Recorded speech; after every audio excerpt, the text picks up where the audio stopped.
Welcome to Two Growlers, a show for craft beer drinkers like you, by craft beer drinkers like you. Brought to you by Beerploma, LLC. Visit our website at beerploma.com for more information about us.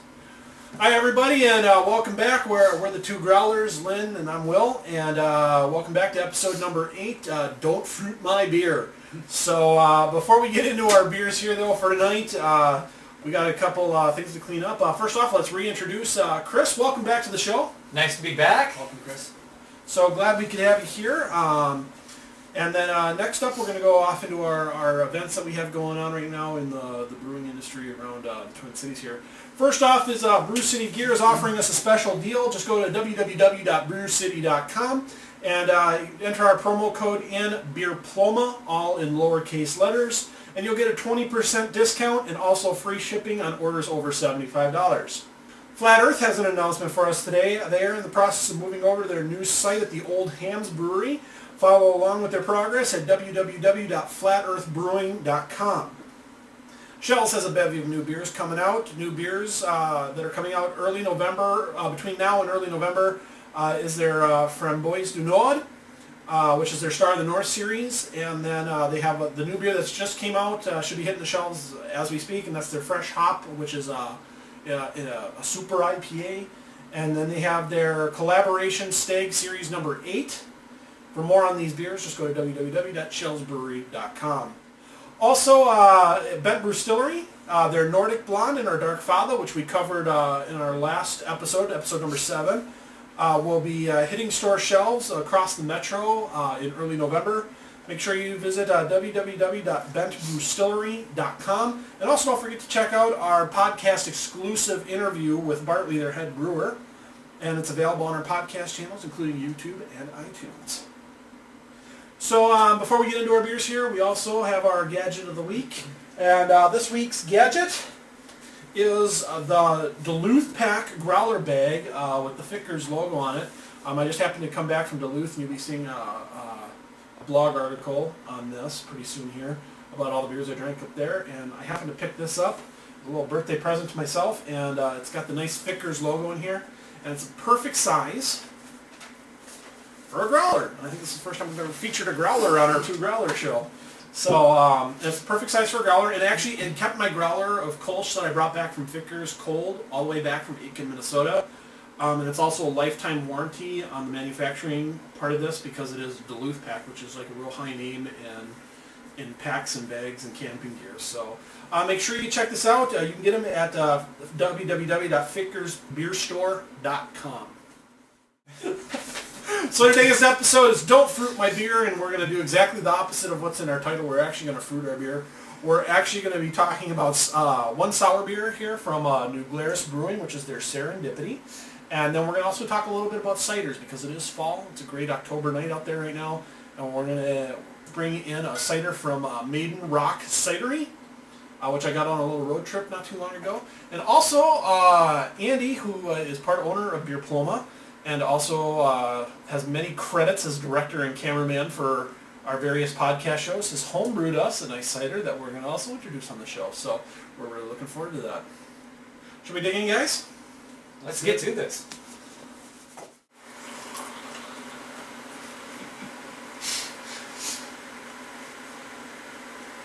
Okay, so here's our first beer, and this is New Glarus' Serendipity. If you guys don't know who New Glarus is, you really need to stop watching our show. I'm just kidding. Don't turn off the video. But go out and find out what New Glarus is because you're really missing out on some really great beers. So for those who don't know who New Glarus is, please tell us a little bit about them. So New Glarus is from New Glarus, Wisconsin. They don't ship their beers out anywhere past Wisconsin. They have no plans of going out past Wisconsin. But you can find it everywhere in Wisconsin, even like the gas stations. And it's probably their most popular beer, and they're most well known for their Spotted Cow. That covered for you? That covers it, thank you. Which, by the way, was the only Wisconsin beer to win in our Border Battle Challenge in episode number 6. So, and it was a close call between that and 3rd Street's Rise to the Top. So, but anyway, back onto the fruited sour ale. So this is a fruited sour ale. And how the story goes behind it is that there was a really bad batch of cherries, so they didn't get their entire shipment of cherries. but they got a really good deal on apples and cranberries, and so they mixed it all up into like this perfect beer. And that's the story that they give on their website. It is made with wild yeast, and that's what makes them sour. And it's reminiscent of the oldest types of beers that you will find in this world.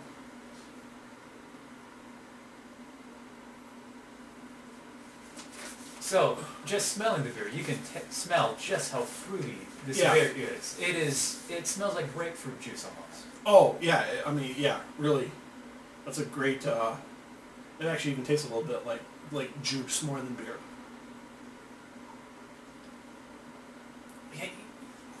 Man, on first sip, I hate to make the analogy, but you do get the taste of almost like a wine cooler, but not as like the bitterness or maltiness of a wine cooler. It's like what a wine cooler probably should be. But heavier and less carbonated.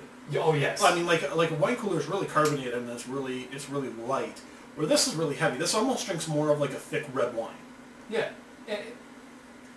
Being a red wine drinker, this is far lighter than a red wine, but it does have the, less sugary than what you probably see in a wine cooler, less, it has all the fruity flavors but not the sugar. And I guess I've only had commercial wine coolers, so I have a hard time making that comparison personally. Oh. Because of the fact that... Well, red wine and wine cooler, it's like two different worlds there. No, I understand that, but I'm getting back to your wine cooler thing. Yeah, It's I just, open with wine cooler. I find this way better put together. Oh, absolutely agree with that. And if you guys are hearing the word sour and saying, oh, I don't know what that is, it's okay. Think of it as like kind of like a sour cherry flavor. I think is a better way. It's not like sour like a lemon. It's like sour like a good cherry. Yeah, I would say more like a fruity tartness. Yes. Great. Yeah. Great. Great words there. 'Cause I'm getting the sour initially, and then it's more sweet after that initial. Are we Sour tasting all tasting. three of the fruits here? Are we getting all the cranberries, the apples, and the cherries? For me, I get more just the cranberry and the cherry really comes through. I'm getting a little bit of the apple in the opening flavor, but not. But it does. It then goes back into the cherry and the cranberries. One thing that I love about this beer is that all three of the fruits are grown locally. So this really is a definition of a local craft beer, because not only is it a local craft brewery, but they're also using local ingredients to source this beer. So well job, New Glarus, I think overall. And this is also a great beer to introduce to wine drinkers. If you have a wine drinker that you just can't get to drink beer, give them one of these, and I'll guarantee you that they'll probably enjoy this. Mm-hmm. I've given this to a couple people, and they're like, "That's beer." Yep. In fact, this is what beer used to taste like thousands and thousands of years ago. Back when they used wild fermentation. Mm-hmm. Don't lambics use a similar process for like a wild yeast to get that fruity flavor? That's a very good question, Chris. And fruited sour ales are actually a superfamily, which lambics happen to be part of. Lambics happen to have a little bit more carbonation to it, where this one you can definitely tell there's not a whole lot of carbonation to it. So that's where the major difference is. But technically, all lambics are fruited sour ales, but not all fruited sour ales are lambics. Okay, so how would this equate to a lambic, which I think for a beer drinker's perspective, this would be very similar to? No, agreed. This is going to be a lot heavier, less carbonated, and it doesn't necessarily have to fit strict guidelines to be a lambic. So, and they might also even use a different type of yeast or bacteria to get their sourness. Mm-hmm. Where this one is using, what was it here? This one is using lactobacillus and pediococcus. So they might use it. I'd have to research it. So this is a little bit more of a controlled process than a lambic, so you're going to get a more consistent flavor and result. Correct. Well, lambics are actually extremely controlled. There aren't a whole lot of beers that are made today that go with that real crazy, uncontrolled thing. And most of those you're going to find in Belgium. So you're not going to see a lot of those come over here, and a lot of brewers aren't going to take up the tank space, because the only brewers that are going to be making these are real small breweries, and they're not going to take up the tank space without some sort of control over that beer, because they can't waste that precious space. Yeah. Do you have any idea what the ABV is on this type of beer? You know, I'm not quite sure exactly what it is, Lynn. They didn't post this on their website, so I wasn't able to pull that information off. However, by the taste of it, I'm going to guess it's between 6.5% and 7%. However, that's a very good question, and if I do some research on it and I get an answer for that, I'll post it right down here at the bottom of the screen. Okay, next up on tap, we have from Maiden Rock Cidery. We have their Honey Crisp Hard Cider, which has an ABV of 6.8, and it's made with a blend of Honeycrisp apples. Go.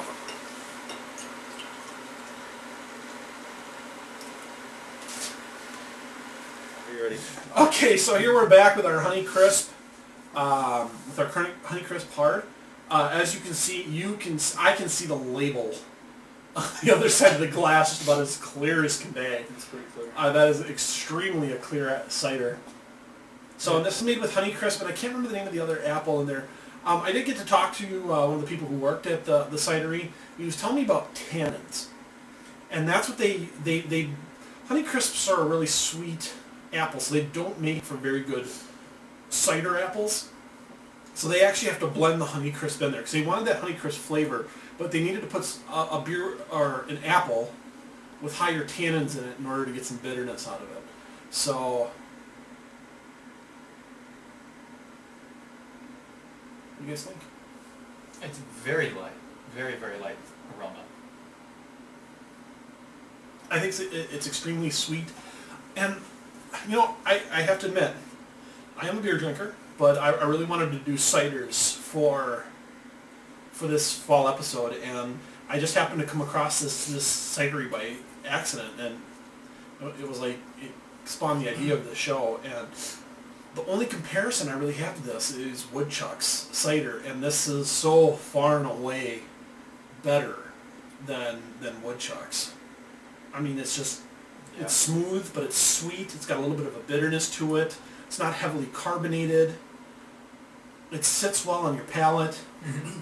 You know, what I noticed about this, taking that first sip, is a lot of other ciders crank up the maltiness of their beverage to get that bitter, and this has very little malt. And to me, as a guy who doesn't really like a lot of the malty beers or malty flavors, it makes this a lot more palatable. Yeah, I mean, this is extremely well put together. I mean, I can sit down and drink a 4-pack of this. So. Oh yeah. Okay, guys. For our next and our last cider for the night, in our Don't Fruit My Beer episode, I'm actually going to send Lynn back into the camera here for a few seconds, and I'm going to have Andy come out here and sit down. So, Lynn, why don't you head back there, and I'm going to let Andy come over and introduce us since you made it.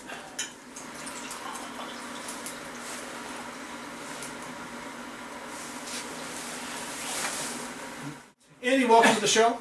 Thank you for having me. You've racked up a lot of screen credits with Beerploma podcast, so it's great to finally get you on this side of the camera. So you brewed this cider, so why don't you go ahead and give us the lowdown on this one? I did. So this was a cider that I brewed, I believe, starting back in June, and then got busy and lost track of everything. We finally bottled it, so it's ready now. I got to give a shout out to my friend Mark. He is the guy that brews with me a lot, and this was actually his idea of what are we going to drink for Thanksgiving was the thing. You know, what kind of beer were we going to brew? And we kind of thought a cider would be good. Wine gets a little too heavy, too much alcohol. You know, we didn't want a porter or a stout, which is good that time of year, but when you're down in turkey and mashed potatoes and gravy and everything, you don't want anything that heavy. So we decided a cider would be great. So I did a little research, and we just kind of threw it together. You know, it's our first attempt, and it's not perfect yet, but I think it's pretty good. It's sitting right around 6.3% alcohol. I'd like it to carbonate a little bit more, but we used champagne yeast in it. So it kind of has like a taste of maybe like a cross between a cider with a little bit more leaning towards like a Chardonnay or something like that in the wine realm of things. But all in all, I think it turned out good for our first attempt. So Andy, for our homebrewers out in the audience, what's the difference in the process between homebrewing a batch of beer and homebrewing a batch of cider? Yeah, so the biggest one is that you don't have to boil it. If you boil apple juice, it's going to taste bad. It's going to give off flavors. So there's kind of two ways you can go about it. You can either buy unpasteurized apple juice and you can heat it to a certain temperature and try to keep it at that temperature for a little bit. You go too high, you screw up the cider because it's going to taste bad. You go too low, it's not going to do its job and it's going to be contaminated. So the way that we went with is you can buy pasteurized juice and you can go from there. So basically, if you're brewing a beer, You have to dump all your stuff into a brew kettle, and you have to boil it forever. This stuff, you just sterilize your equipment, get, pasteurized apple juice, and dump it in there, dump some yeast in, you're flying, So that was the biggest difference. And then the yeast was kind of the hard part to figure out too. If you wanted a drier cider, you have to use a certain kind of yeast. If you want a more bubbly cider, you have to use a certain kind of yeast. So that's a little different too. We went with, like I said, the champagne yeast, figuring that would give it kind of a nice bubbly taste to it. Well, we look forward to trying this. Now, can you, I don't know if have you already, but have you posted a recipe for this on the blog? Well, it's yeast and juice. We did do a little bit different though. When we went to our secondary fermentation to try to clear it, we actually went for a while with, we caramelized a whole bunch of apples. And we caramelized them using artificial sweetener. Because the one thing with apple juice, or with apple cider sometimes, is that the yeast can eat the sweetness away. And so we figured that if we went with an artificial sweetener, it would not be able to eat that. So, and it kind of worked. The weird part was when we first tried it after 2 weeks after bottling it, all it tasted like was apples and that like artificial sweetener that's used in Coke. That's all it tasted like. It's like you could feel it on your tongue, everything. After it carbonated a little bit and sat in this bottle for a little while, that kind of subdued, and now it's kind of tasting more just like kind of an apple winey type taste. Sounds good. Well, I'm going to get Lynn back out here, but guys, if you guys want to follow along, Andy writes an excellent article on our blog called Adventures of Homebrewing, Adventures of a Beginning Homebrewer. Yeah. And a fabulous writer, otherwise I wouldn't keep him on board. So, but fabulous writer. So make sure you check out those articles at www.beerploma.com. Yeah, and I should quickly mention that if you go to our blog and if you use the keyword cider and do a search, you'll come up with a blog of when we started this exact cider. Perfect. Well, as long as I got you out here in front of the camera, let's get one good Prost in here. Prost. Prost. It's good. It's nice and light. It's different. Yeah, I mean it's extremely different. Definitely getting the what brand of apple juice did you use? Or this apple cider? Like the Simply Juice or whatever it is. Yeah. Yeah, very well tasty. It's really kind of sweet. I would definitely serve this one for dessert. But for your first batch, I think you really hit the mark. It's sweet, but it's a much different, it's a subdued sweetness versus it's contrasting. Versus a cloying sweetness. Yes, a cloying sweetness that coats the tongue. Is what he needs. It's not very syrupy. It's very light. I am tasting the artificial sweetener in this one, though. I mean, it's very clear that it's not straight up sugar. I mean, I'm getting that aspartame taste, especially in the aftertaste of it. But not that that's bad. I mean, I drink Diet Coke all the time. Yeah. So. I want to say, it's allowing some of the more, appley flavors to come through. This to me tastes very distinctly apple. I'd be interested to know how it would be with sugar versus the artificial sweetener. I would too. I would really like to taste it with sugar. Mm-hmm. Yeah. But I can definitely taste you mentioned the caramelization process, and that I feel is really coming through the finished product. And to what they've said, maybe the real sugar would add a different characteristic to it, and maybe not eat through the sweetness that you were concerned about. But I have to say, I give it a higher mark. That's all for our episode today. And don't forget, don't fruit my beer unless you're drinking one of these fine beers or ciders. Thank you for watching, and please leave us a comment in that comment box on there. And if you liked our show, don't forget to hit that little like button. It means a lot to us. And you can also find our show in several podcast directories, including iTunes, BlackBerry, and Miro. See you next time. Prost. Prost. Prost.